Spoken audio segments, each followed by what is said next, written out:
வடசென்னை பாராளுமன்ற தொகுதிக்கு உட்பட்ட ராயபுரம் சட்டமன்ற தொகுதியில் இன்று பிரச்சாரத்தை துவக்கி இருக்கிறோம். இங்கே மக்கள் பெரும் ஆரவாரத்துடன் எங்களை வரவேற்றுக் கொண்டிருக்கிறார்கள்.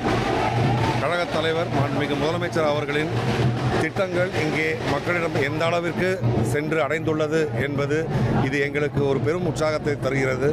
இங்கே கழக தொண்டர்களும் நிர்வாகிகளும் அதே போன்று தோழமை கட்சி நிர்வாகிகளும் அவருடைய தொண்டர்களும் பெரும் திரளாக இன்று வாக்கு சேகரிக்க சென்று கொண்டிருக்கிறோம்.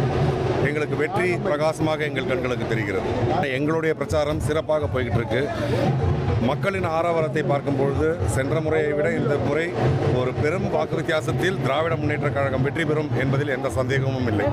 நாங்கள் ஏற்கனவே எங்களுடைய சட்டமன்ற உறுப்பினர்கள் மாண்புமிகு முதலமைச்சர் கொண்டு வந்த திட்டங்கள், அதே போல் ஒவ்வொரு கவுன்சிலர் அவங்க பண்ணதெல்லாம், அதே போல் நாடாளுமன்ற உறுப்பினராக நான் செய்த பணிகள், இதையெல்லாம் சொல்லி அடுத்து நாங்கள் என்ன செய்ய போகிறோம் அப்படின்றத மக்களிடம் எடுத்து சொல்லி அது வாக்கு சேகரிப்போம். ஏற்கனவே இங்கே மாண்புமிகு முதலமைச்சர் அவர்கள் 4181 கோடி ரூபாய்க்கு வடசென்னை வளர்ச்சி திட்டம் அப்படின்னு சொல்லியே போட்டிருக்காங்க.